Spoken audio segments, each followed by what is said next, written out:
boa noite a todos os amigos que estão participando de mais uma live especial da nossa classe bíblica, A Bíblia Ensina. É muito bom nós termos aqui a presença sempre, eu sempre tenho falado isso, porque eu não posso começar esta live sem agradecer você que tem disponibilizado o seu tempo, sua atenção para participar conosco desse momento gostoso, momento aprazível de crescimento espiritual. Então eu quero mandar um abraço para os nossos irmãos da Igreja Adventista Central de Santo André, da Igreja Adventista de Príncipe de Gales, de várias igrejas aqui da região e amigos de várias partes do mundo. É tão gostoso saber que vocês estão conectados conosco e eu não posso jamais começar uma live sem agradecer a presença de vocês, afinal de contas é um momento gostoso de interação, sempre nós vamos acompanhando os comentários e eu sei que você está chegando, outros irão chegar no transcurso dessa transmissão e quem sabe você está sentado na sua casa ou no trabalho, no sofá ou na cama, não sei onde você se encontra agora,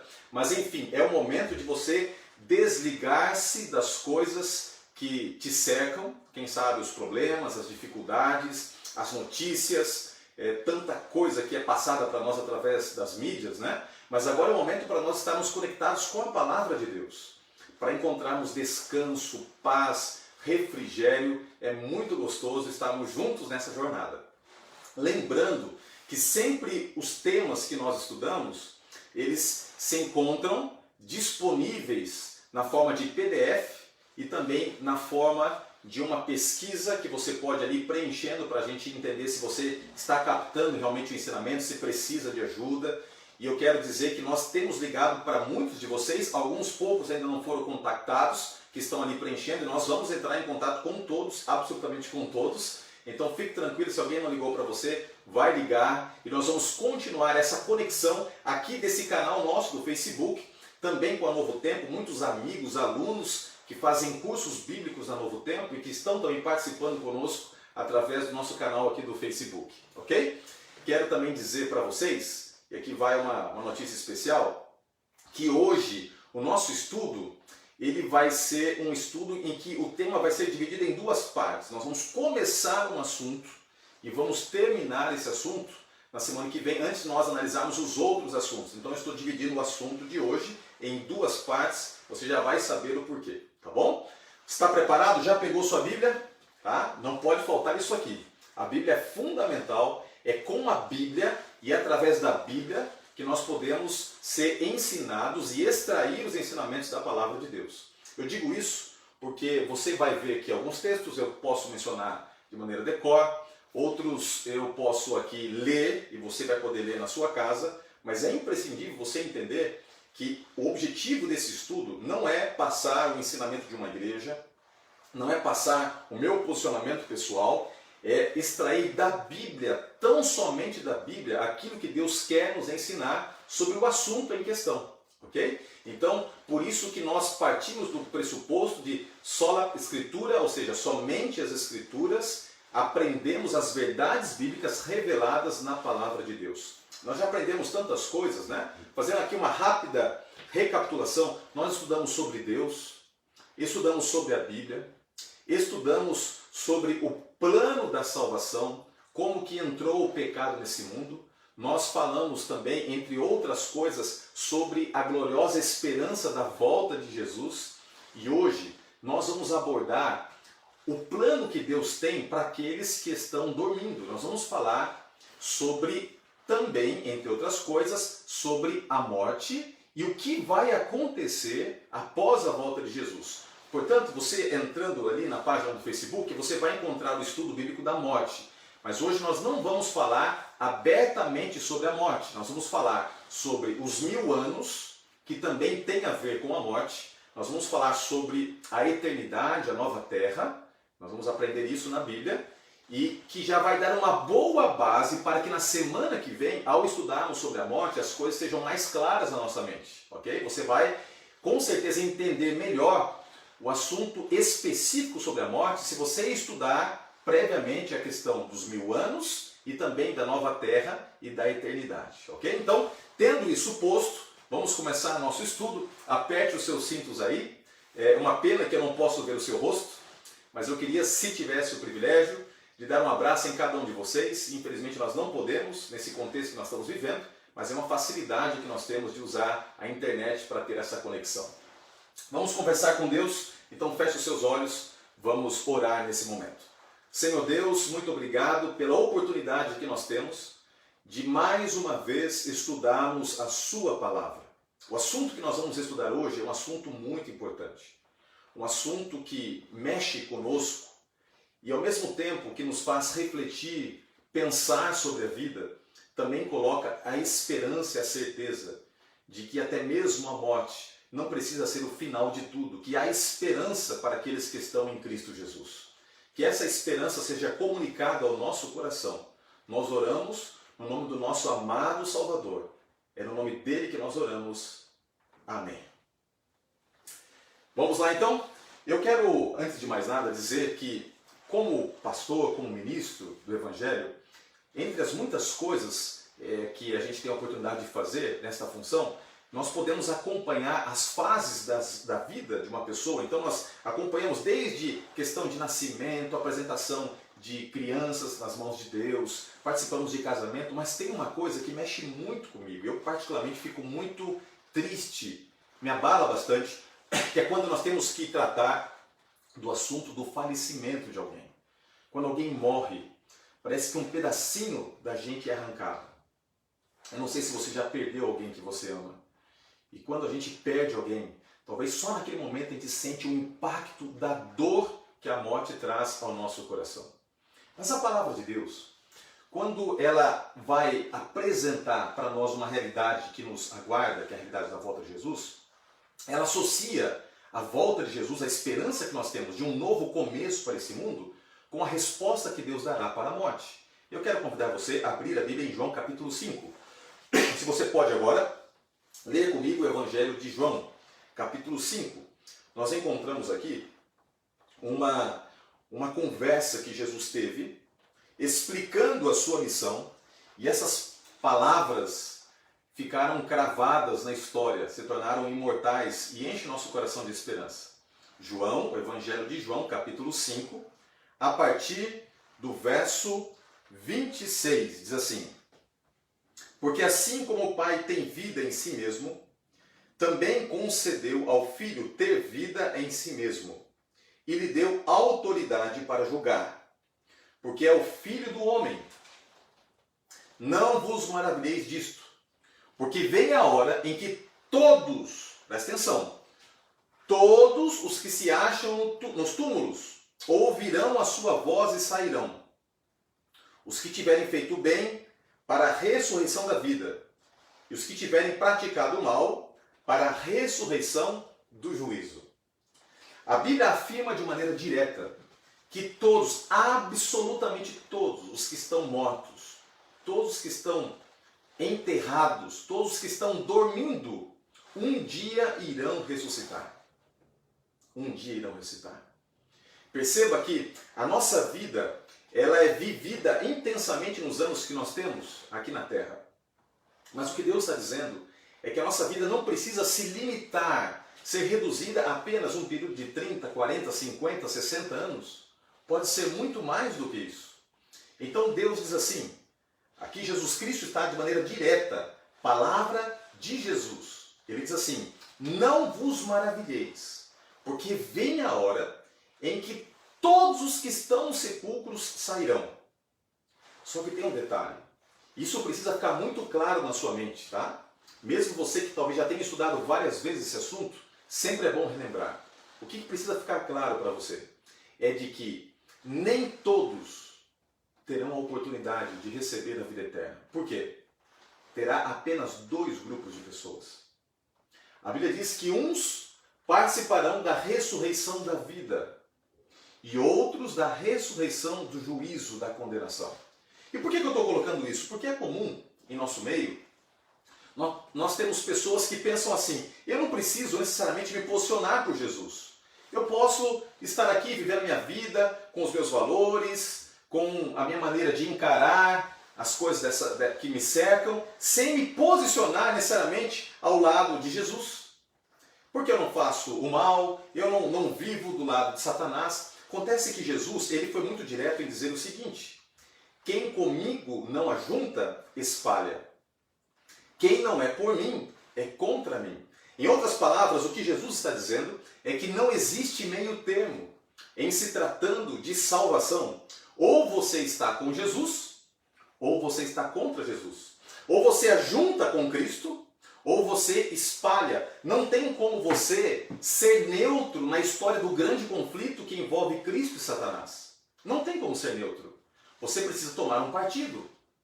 E aqui a Bíblia diz que aqueles que escolherem estar com Cristo, mesmo que venham a morrer, terão a ressurreição da vida. Enquanto o outro grupo, que é um grupo muito maior, infelizmente, um grupo muito maior de pessoas, esse grupo, infelizmente, participará da ressurreição da condenação, a ressurreição da destruição. A grande pergunta é o seguinte: quando acontecerá a ressurreição dos justos? Nós estudamos a semana passada, se você participou da última live, você vai se lembrar disso, que nós estudamos sobre a volta de Jesus.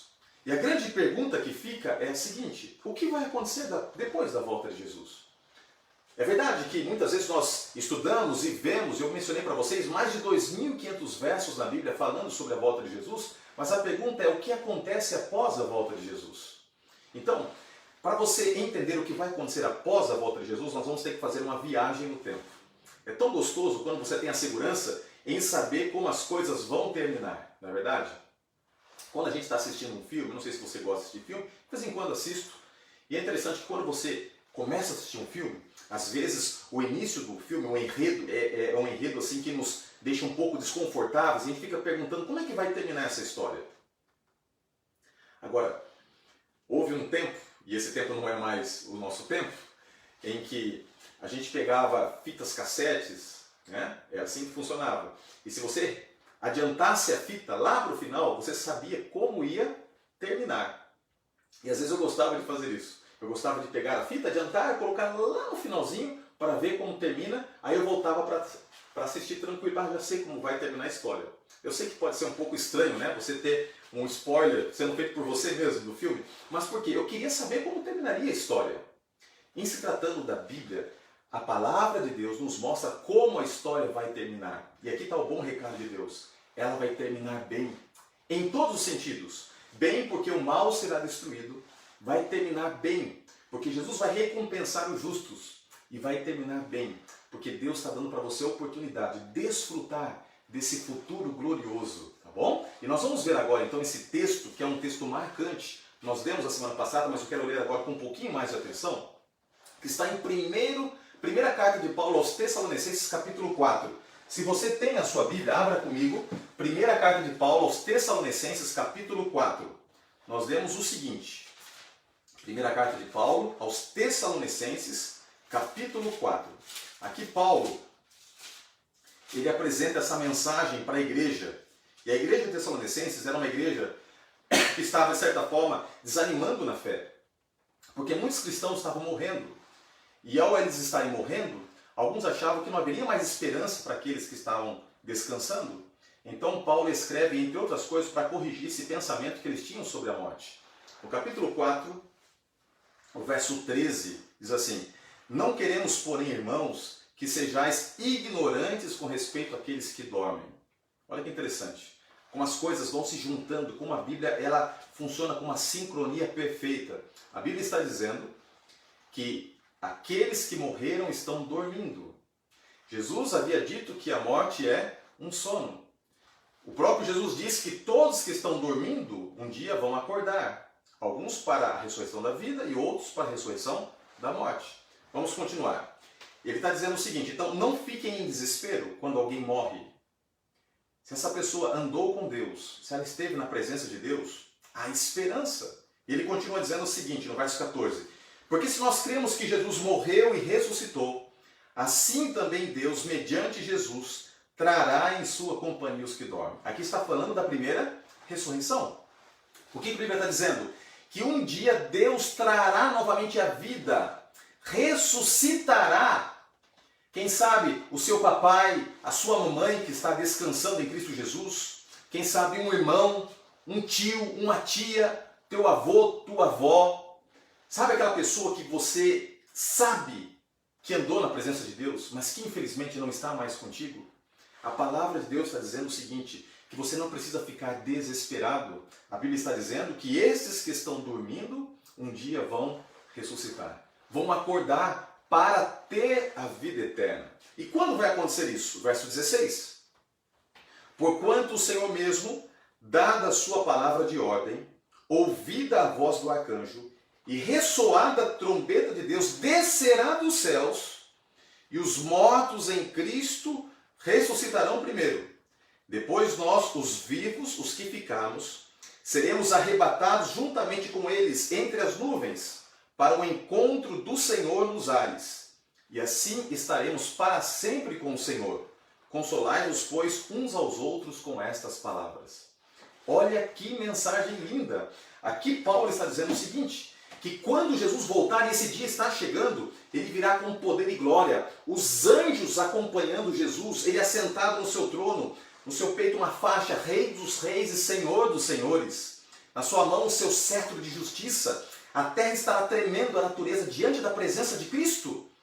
Mas o mais impactante não vai ser a terra tremendo, a última praga caindo para destruir os ímpios. O mais impressionante, de acordo com a palavra de Deus, é que ele vai chamar, ele vai dar uma palavra de ordem, e a palavra vai ser ressuscitai.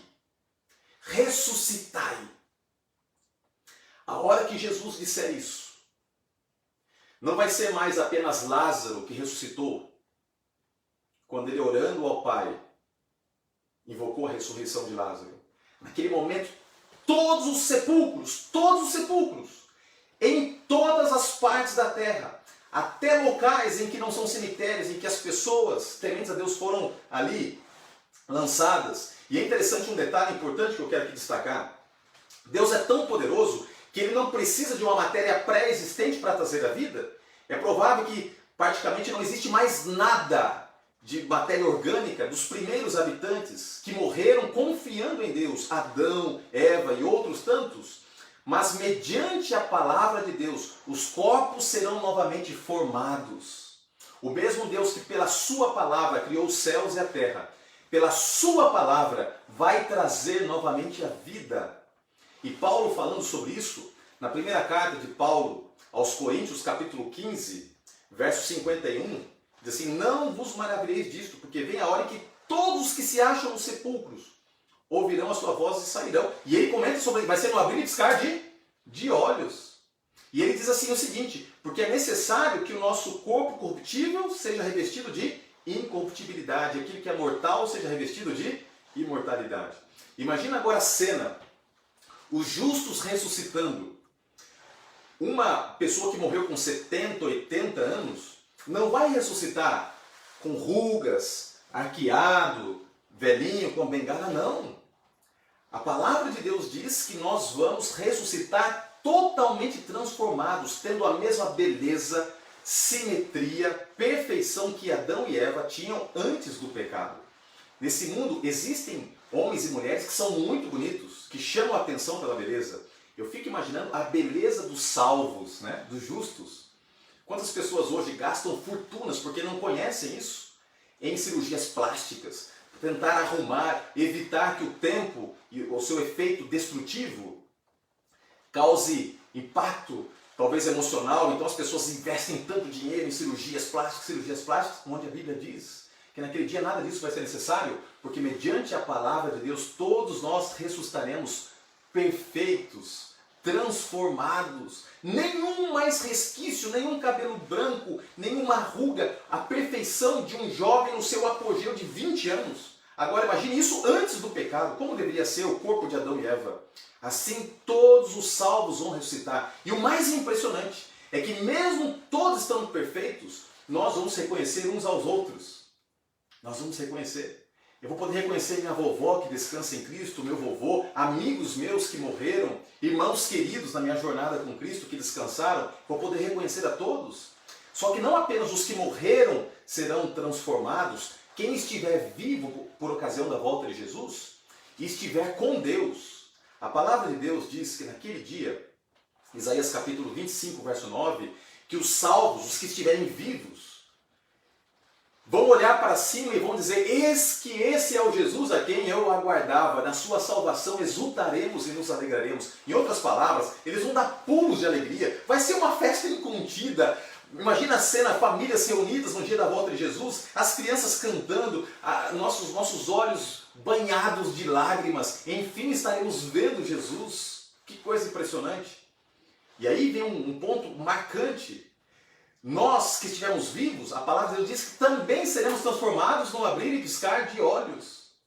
Imediatamente. A cena se mistura. Se por um lado Jesus se manifesta com poder e glória, quando a gente olha para o lado, nós já não seremos mais como somos, com o nosso corpo marcado pelo pecado, seremos plenamente restaurados. E nós podemos ver vários textos, mas eu queria depois que você lesse com calma 1 Coríntios capítulo 15, a partir do verso 51, fala que num abrir e piscar de olhos, nosso corpo corruptível, com enfermidades, com vírus, não é verdade? A gente tem os vírus, não vai ter mais nada disso. Nós seremos totalmente restaurados. E a Bíblia diz que seremos levados para um encontro com o Senhor nos ares. O encontro com o Senhor nos ares. É interessante que tem um ponto importante aqui para nós destacarmos. Os que morreram em Cristo serão ressuscitados, transformados e subirão. Os que estiverem vivos serão transformados e subirão. Subirão para onde? Abra sua Bíblia em João capítulo 14, tá bom? Evangelho de João capítulo 14. Para onde nós subiremos? Que local é esse? João capítulo 14. Vamos ler juntos? João capítulo 14, a partir do verso 1, diz assim: não se turbe o vosso coração.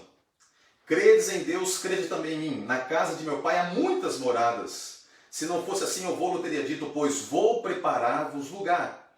E quando eu for e vos levar para... quando eu for e vos preparar lugar, voltarei e vos receberei para mim mesmo, para que onde eu estou estejais vós também.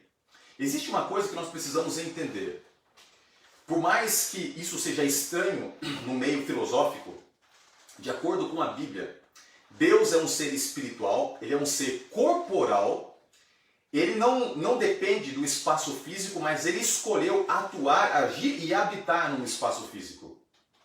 Ele está presente no universo, ele conduz o universo que é infindável, mais de 1 trilhão de galáxias, ele está presente na trajetória humana, mas Deus, ele não é um Deus atemporal, imaterial. Ele tem um corpo, a Bíblia diz que ele tem um corpo espiritual. Ele habita num local especial.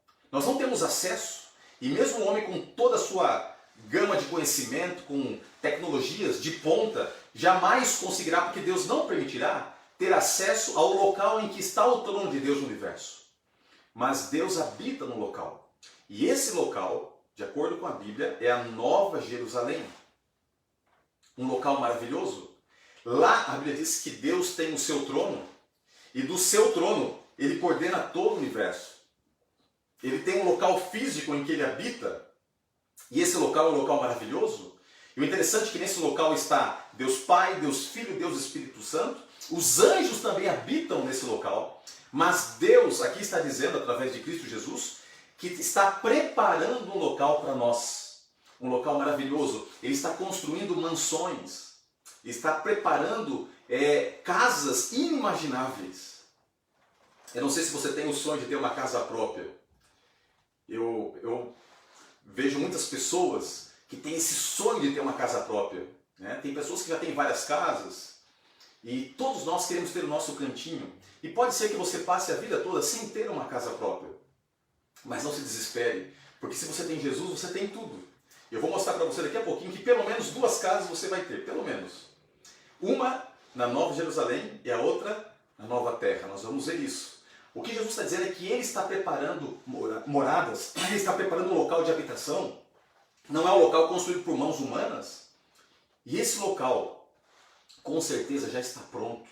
Já está pronto. A casa já está preparada. A festa já está preparada. Só falta Ele voltar para nós estarmos lá. Só falta você tomar a decisão de estar lá. Então nós seremos levados. Quando a Bíblia fala que Jesus não vai pisar na terra, Ele vai ficar nas nuvens, é porque nós subiremos até Jesus. Depois nós faremos uma viagem. Essa viagem vai ser uma viagem de aproximadamente uma semana, até chegarmos no local em que Deus habita. Eu não tenho como explicar todos os detalhes, mas existe um princípio bíblico de profecia que é o princípio dia-ano. E falando sobre a volta de Jesus, a palavra de Deus diz que quando ele sair desse local em que ele habita e vier buscar os salvos, haverá silêncio no céu. Porque os anjos terão saído, Deus não estará lá, ele estará aqui na terra para nos buscar. E fala que haverá silêncio por quase meia hora. E você colocando isso dentro da estrutura de dia-ano, vai chegar a um cálculo de cerca de uma semana. Então nós estaremos viajando com Deus em direção ao céu, à nova Jerusalém, para habitarmos com Deus. Vai ser algo lindo para os justos, mas para aqueles que não foram fiéis, para aqueles que escolheram o caminho de perdição, vai ser uma cena terrível. E agora eu vou entrar na parte triste do estudo. Eu não queria falar sobre isso, mas eu preciso falar. Não queria falar não porque não tenho aqui, tenho receio de apresentar, mas é porque sempre machuca o meu coração. Porque aqui Deus vai precisar executar uma estranha ação, é o estranho ato de Deus. Deus não tem prazer na morte do ímpio, diz a Bíblia, mas infelizmente Ele vai precisar destruir o ímpio, porque Ele não quer que o mal se perpetue na eternidade. Imagine se Jesus levasse para o céu alguém que não está arrependido, alguém que o coração está ali endurecido. Imagine se pegamos ali um estuprador e Jesus dissesse assim, não, vou levar esse estuprador para o céu. Quando ele chegasse lá, e ele, por não ter aberto o coração para ser transformado por Deus, ele vai querer praticar lá no céu a mesma coisa que ele faz aqui na terra. Então Deus não poderá levar para o céu aqueles que não quiserem estar. E é nesse contexto que Deus vai precisar executar uma estranha obra. A obra de destruição dos ímpios, que vai acontecer em duas etapas. Por ocasião da volta de Jesus e ao término dos 1000 anos. Vamos ver aqui o que diz a palavra de Deus. Na primeira carta de Paulo, a segunda carta de Paulo aos Tessalonicenses. Aqui nós encontramos alguns textos fortes, eu queria que você acompanhasse comigo. Segunda carta de Paulo aos Tessalonicenses, vamos ler a partir capítulo 1, segunda carta de Paulo aos Tessalonicenses. Nós temos aqui uma mensagem poderosa, tá?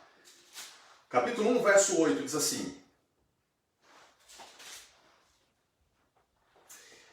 voltando com chamas de fogo, tomando vingança contra os que não conheceram a Deus e contra os que não obedeceram o Evangelho do nosso Senhor Jesus Cristo.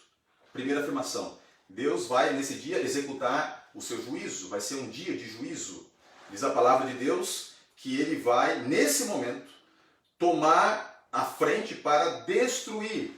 E o verso 2, capítulo 2, verso 8, 1, verso 8, agora vamos ler 2, verso 8, diz assim: então, de fato, será revelado o iníquo, a quem o Senhor Jesus matará com o sopro da sua boca e o destruirá pela manifestação da sua vinda. Está percebendo? Então, eu li apenas 2 textos, mas eu poderia ler vários. Apocalipse capítulo 6 fala que os ímpios, ao olharem para a vinda de Cristo, eles estarão perturbados e muitos vão pedir para as montanhas cair sobre eles, vão buscar a morte. Para eles vai ser melhor a morte do que olhar para Jesus e entender que eles rejeitaram a salvação, rejeitaram um Deus amoroso e agora é tarde demais. Então, de acordo com a Bíblia, os ímpios, eles serão mortos.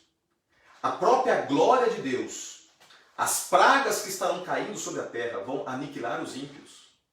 E vai acontecer uma cena muito triste. Jeremias, no capítulo 25, fala o que vai acontecer com essas pessoas que não aceitaram a Deus, que viveram contra Deus. E agora, quero abrir um parênteses, tá? Falar do meu coração para o seu coração. O que é mais triste é que a maioria das pessoas se encaixa nesse grupo.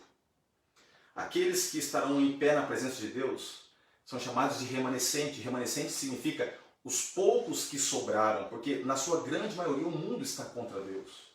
Olha o privilégio que você está tendo de conhecer a palavra de Deus, de se preparar, de estar fazendo parte desse grupo que vai receber a salvação, porque o outro grupo vai passar por uma situação terrível. Olha só o que diz a Bíblia.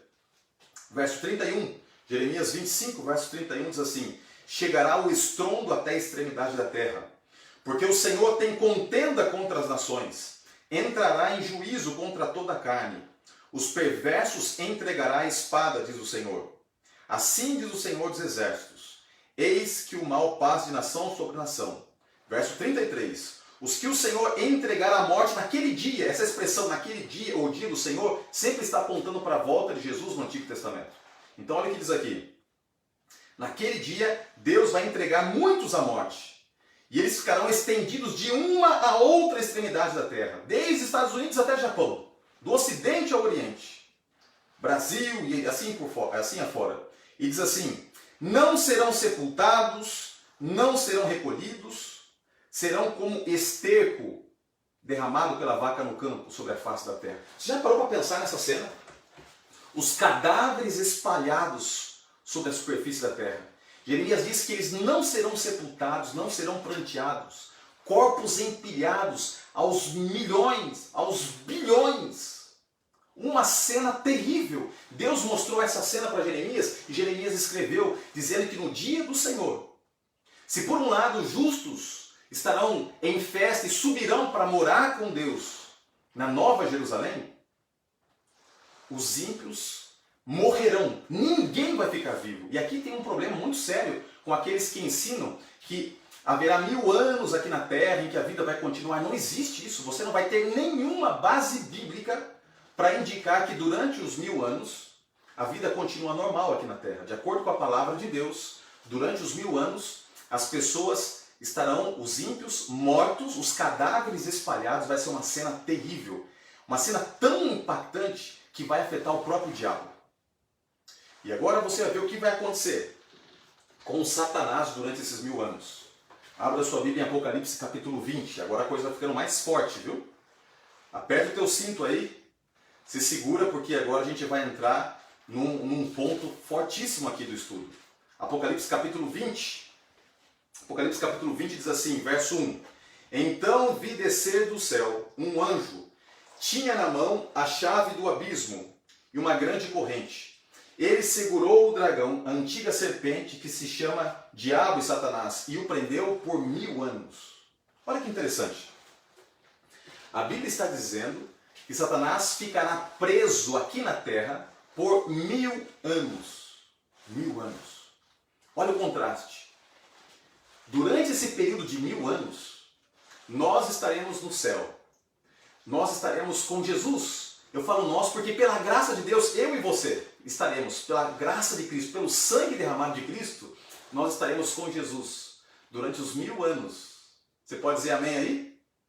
Olha que coisa linda. Nós estaremos com Jesus durante 1000 anos, desfrutando. Já vou dizer o que nós vamos fazer lá. Mas Satanás vai estar aqui na terra, preso. Os ímpios mortos. Um cenário caótico. A terra vai ficar totalmente destruída, assolada. Jeremias capítulo 4 fala que a terra vai ficar transtornada, totalmente destruída. Imagina a consequência de maremotos, os prédios todos praticamente despencados na superfície, os cadáveres espalhados, uma cena de filme de terror, filme apocalíptico, é o que a Bíblia está dizendo.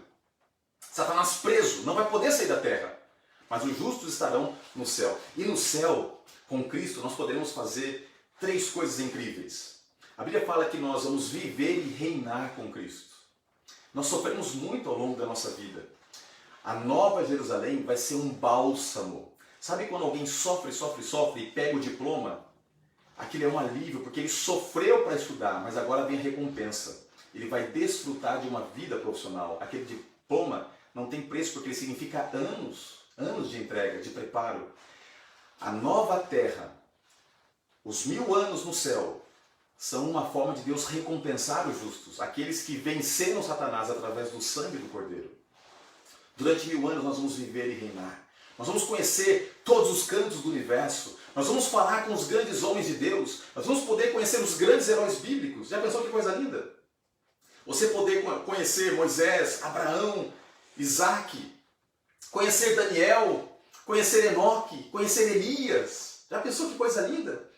Não haverá rivalidade, nós seremos iguais, não haverá presunção, nós poderemos ter liberdade de conversar uns com os outros, você reencontrar os seus queridos. Já pensou que coisa linda, e acima de tudo, você poder conhecer a face de Deus? E Deus vai dar para nós um privilégio tão lindo. A Bíblia diz que nós vamos poder nos assentar, ter o gostinho de nos assentar no trono em que Deus coordena todo o universo. E aí com calma, depois do Apocalipse 2 e 3, ali é uma série de 7 promessas para aqueles que forem fiéis. Vai ser uma cena maravilhosa, nós vamos poder desfrutar do fruto da árvore da vida, que foi, de certa forma, por Deus arrancado aqui da terra para que Adão e Eva não pudessem mais eternizar o pecado comendo desse fruto. Então nós vamos poder conhecer essas coisas lindas. Paulo ele menciona isso, lógico, num contexto mais amplo, a gente pode chegar a essa conclusão, que aquilo que nós não podemos imaginar, aquilo que nós não podemos pensar é o que Deus está preparando para nós. Então o céu vai ser um local para nós vivermos e reinarmos com Cristo. O céu vai ser um local para nós podermos tirar todas as nossas dúvidas. A Bíblia também fala que nós vamos julgar. Paulo, em 1 Coríntios capítulo 6, diz claramente isso, que nós vamos ter a oportunidade de julgar. Julgar por quê? Tirar todas as dúvidas. Entender o porquê que surgiu o pecado no coração de um anjo que então era perfeito. Entender por que pessoas que nós queríamos encontrar no céu não vão estar. Entender a graça de Deus que nos possibilitou estar lá. Nós vamos ter a oportunidade de julgar, confirmando as decisões que foram tomadas por Deus e então estabelecendo que Ele foi justo e correto em todas as suas decisões. Depois de nós desfrutarmos, de nós andarmos com Deus, de nós conhecermos o universo, de nós julgarmos, de nós termos encontros marcantes no céu e assim viveremos por 1000 anos, diz a palavra de Deus, nós teremos a oportunidade de ver Deus eliminando para sempre o pecado. Mas antes de Deus eliminar o pecado, durante 1000 anos a Bíblia diz que Satanás vai estar preso. E por que Satanás vai estar preso aqui na Terra? Primeiro, porque ele não vai poder sair desse planeta para tentar nenhum outro ser do universo. Ele vai estar aqui preso, ele e os seus anjos. A palavra de Deus diz que ele vai estar preso, e a palavra de Deus diz que ele vai estar acorrentado. Lógico que essas correntes são circunstanciais. Vai ser um tempo terrível para o diabo. Porque o diabo ele vive praticamente para destruir as pessoas. Ele vive para atacar a minha vida, para atacar a sua vida. A fonte do prazer diabólico é acabar com o ser humano. Mas a palavra de Deus diz que durante os 1000 anos ele vai estar preso aqui na terra. Ele não vai poder sair. E ele vai ter um tempo enorme para refletir em todas as oportunidades que ele teve antes de ser expulso do céu. Analisar todas as consequências que estavam ali escancaradas diante dos olhos dele. Ao olhar para um planeta devastado, destruído, ele vai perceber que ele foi um péssimo gestor desse reino de trevas. Então ele vai ter a oportunidade de repensar todas as suas ações para entender que Deus sim é amor, que Deus é justiça e que ele, na verdade, não tinha nenhuma base para acusar a Deus e tampouco não tinha nenhuma condição de conduzir o universo como ele queria quando tentou usurpar o lugar de Deus. Porque nem de um planeta ele conseguiu ter êxito como governante. Então, diante disso, Satanás vai estar preso. Vai ser um juízo de Deus sobre Satanás. A reflexão, a análise das consequências das suas escolhas. A nossa vida é marcada por escolhas. E então a palavra de Deus diz que vai acabar os 1000 anos. Os 1000 anos vão passar. O que vai acontecer quando acabar os 1000 anos?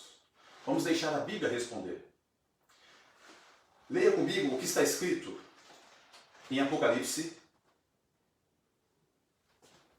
21, verso 1 e 2. Diz assim: Vi novo céu e nova terra, pois já o primeiro céu e a primeira terra passaram e o mar já não existe.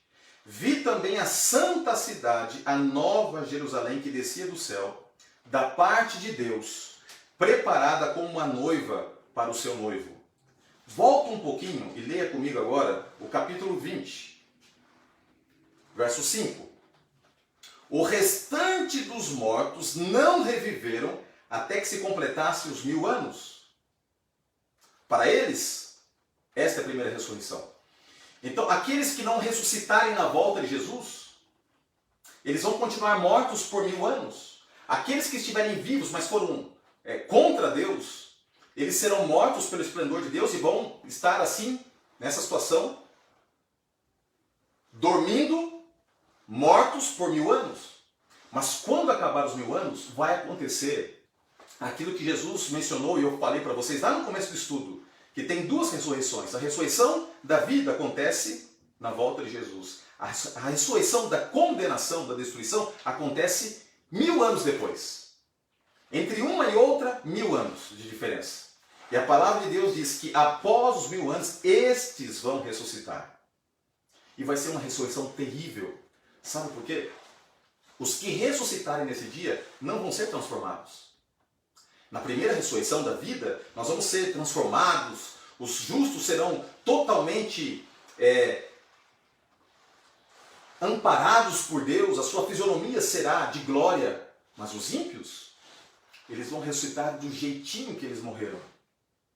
Imagina esta cena terrível, as pessoas ressuscitando, idosos ressuscitando como idosos, jovens como jovens, pessoas que morreram nas guerras, uma cena caótica, aquele exército de ímpios. A Bíblia diz que como a areia do mar vão ressuscitar.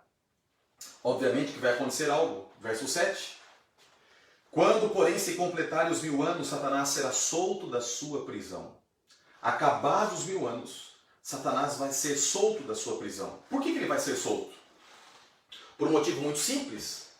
Agora, duas coisas estão acontecendo que possibilitam ele estar solto. Primeira, ele passou 1000 anos aqui na Terra, ou passará 1000 anos aqui na Terra, preso, sem poder sair. Só com cadáveres espalhados e um planeta destruído. Mas quando chega no final dos 1000 anos, ele vai olhar para cima e ele vai ver uma cidade descendo, a Nova Jerusalém. Essa cidade é uma cidade incrível. Quando você lê a Bíblia, você percebe que ela tem 2.500 quilômetros assim, 2.500 quilômetros assim, 2.500 quilômetros assim e 2.000 quilômetros assim. É uma cidade que tem ruas superpostas. É uma cidade incrível. Eu não tenho tempo aqui para descrever a beleza da Nova Jerusalém. O local em que nós passaremos com Deus os 1000 anos. Mas a palavra de Deus diz que quando essa cidade pousar, e ela vai pousar, de acordo com o profeta Zacarias, ela vai pousar próximo ali, aonde se encontrava antigamente o Jardim do Éden, ali. Ela vai pousar ali. Ali nas circunvizinhanças da Canaã terrestre, onde está ali Israel, pegando com 2.500 quilômetros, ela vai rasgar territórios ali que hoje estão no nosso planeta, tomados por outras nações ali no Oriente Médio. Ali vai pousar a cidade santa. Então Satanás, quando olhar aquela cidade, ele vai ficar enfurecido, com raiva. Porque a Bíblia diz em Apocalipse 12 que ele sabe que pouco tempo lhe resta, e esta vai ser a cena do último capítulo. Mas tem uma coisa que Satanás é. A gente tem que reconhecer isso. Ele é perseverante, ele não desiste. E ele acredita nas mentiras dele. E até o último momento, ele vai estar acreditando que ele vai poder revirar esse desfecho. E então diz a Bíblia que outra coisa vai acontecer. E o que vai acontecer? Os ímpios vão ressuscitar. Agora você imagina aquele exército, pessoas de todos os cantos da terra ressuscitando. Todos os cantos. E aquele exército de pessoas ressuscitando, ressuscitando, ressuscitando, ressuscitando. O desespero dos ímpios. Eu fico imaginando a tristeza de alguém que andou com Deus, mas que abandonou os caminhos de Deus e que vai ressuscitar naquele dia. Vai ser uma cena muito triste. A palavra de Deus diz que vai ser como a areia do mar. E Satanás vai tentar consolá-los dizendo o seguinte: nós vamos entrar nessa cidade. Nós vamos tomar essa cidade. Nós vamos destruir a Deus, vamos destruir os salvos. E a Bíblia diz que ele vai juntá-los para a grande batalha. E essa batalha é a batalha final, a batalha do Armagedon, que vai acontecer no final dos 1000 anos. Dentro da cidade, Deus Pai, Deus Filho, Deus Espírito Santo, os anjos e todos os salvos. Do lado de fora, Satanás, todos os demônios e todos os ímpios ressuscitados. A Bíblia descreve uma cena impactante. Talvez nem mesmo os grandes produtores de Hollywood poderiam sequer nos dar uma pálida ideia do que vai ser. Verso 7 diz assim: quando, porém, se completarem os 1000 anos, Apocalipse 20, verso 7, Satanás será solto da sua prisão e sairá a seduzir as nações que há nos 4 cantos da terra, Gog e Magog. Aqui é uma expressão, Magog era rei de Gog, ou seja, reinos e governantes, todos enganados, a fim de reuni-las para a peleja. O número dessas pessoas é como a areia do mar. E o verso 9 diz que eles marcharam então pela superfície da terra, cercaram o acampamento dos santos e a cidade querida, porém desceu fogo do céu e os consumiu. Olha que coisa impressionante. A Bíblia diz que eles vão subir, eles vão cercar a cidade santa. Vão cercar a cidade santa. E naquele momento final, vai se cumprir uma outra parte da Bíblia. A Bíblia diz que um dia, diante de Cristo, todo joelho se dobrará. Antes de Satanás dar a ordem, eu fico imaginando ele assessorado por generais como Hitler, Bonaparte, outros homens que foram grandes generais, mas usaram o seu conhecimento para o mal, para as guerras, todos eles assessorados por demônios, os ímpios ali todos, eu imagino alguns em desespero, já sabendo que não vai dar certo, outros com a esperança de que vai dar certo, mas eles estarão ali ao redor da Nova Jerusalém. E nesse momento Jesus Cristo sobe acima de todos ali na Cidade Santa. E acontece a cena do reconhecimento da soberania e da divindade de Cristo Jesus. Do lado de fora da cidade, lágrimas rolam. Eu imagino que Deus vai dar a oportunidade para que todos tenham, como que um filme sendo passado na mente, todas as chances, todos os convites de salvação que tiveram, e a rejeição, coração endurecido, agora é tarde demais. Estarão agora eles ali diante de Jesus. E a Bíblia diz que nesse momento todo joelho se dobrará. Todo joelho se dobrará. E confessará que Jesus Cristo é o Senhor. Dentro da cidade, eu fico imaginando que haverá ali também um momento de tristeza. Pastor, mas não vamos estar na Cidade Santa? Sim, mas vai ter tristeza? Vai ter. Porque é possível que nesse dia, o esposo dentro da cidade esteja vendo a esposa do lado de fora ou vice-versa. É possível que uma mãe esteja vendo um filho e vice-versa. É possível que, ao estarmos lá naquele dia, possamos naquele momento estar vendo alguém que nós amamos do lado de fora da cidade, mas que não aceitou a mensagem de salvação. Mas a Bíblia diz que Deus vai precisar executar uma obra, que é a obra de eliminação do pecado. Diz a palavra de Deus que cairá fogo do céu, e o fogo vai devorar, vai consumir Satanás, os anjos maus e os ímpios. Embora a Bíblia use uma expressão aqui em Apocalipse que vão queimar de dia e de noite, isso não quer dizer que vai ser um fogo sem fim, porque esse fogo eterno é apresentado no livro de Judas, e diz ali a palavra de Deus que o fogo que caiu sobre Sodoma e Gomorra também foi o fogo eterno. Então ele não é eterno no sentido que ele vai ficar queimando para sempre, mas ele é eterno no sentido das consequências. Significa que Satanás e todos os ímpios e todos os demônios serão queimados de uma vez por todas para nunca mais existirem. Ou seja, as consequências do fogo vão ser eternas, destruição completa, final, absoluta do pecado. Nem mais um vestígio de pecado. E eu louvo a Deus por isso. Porque se fosse verdade que há um local no universo em que Satanás viverá para sempre, os ímpios estarão ali queimando para sempre, isso faria com que a história do bem e do mal fosse eterna. Isso não é verdade. A Bíblia diz que um dia o mal vai acabar. A Bíblia diz que um dia o sofrimento vai acabar, que a morte não vai mais existir. Satanás será destruído. E o texto clássico está em Apocalipse 21. Quero que você leia comigo aqui o último texto da Bíblia. Diz assim, verso 4. E Deus enxugará dos olhos toda lágrima. Perceba que é após a descida da Cidade Santa que Deus vai enxugar dos olhos toda lágrima. Porque muitos de nós talvez estaremos tristes ali. Mas Deus vai apagar da nossa memória as coisas tristes que ficaram para trás. O próprio Deus vai nos consolar. E diz a palavra de Deus que já não haverá mais morte, não haverá nem pranto, nem dor, porque as coisas antigas passaram. E aquele que está no trono diz, eis que faço novas todas as coisas. Amém. Deus seja louvado por isso. Diz a palavra de Deus. E acrescentou, escreve, porque essas palavras são fiéis e verdadeiras. Disse-me ainda, tudo está feito. Eu sou o alfa e o ômega, o princípio e o fim. Olha que palavra maravilhosa. Deus está dizendo que um dia o último inimigo do homem vai ser destruído, que é o maior de todos, que é a própria morte. Quando o homem pecou, a morte entrou na nossa trajetória histórica. A palavra de Deus está dizendo que quando passar os 1000 anos e Jesus voltar com a Cidade Santa, a morte, enfim, vai ser destruída de uma vez por todas. Não haverá mais lágrimas, não haverá mais dor. Viveremos com Cristo pelos séculos dos séculos. Milhões e milhões, bilhões e bilhões de anos. Você já imaginou isso? Uma vida sem fim, a eternidade. Vai ser algo incrível. E tudo que você precisa fazer é escolher. Tudo que você precisa fazer é decidir. Tomar uma decisão. Tomar uma decisão.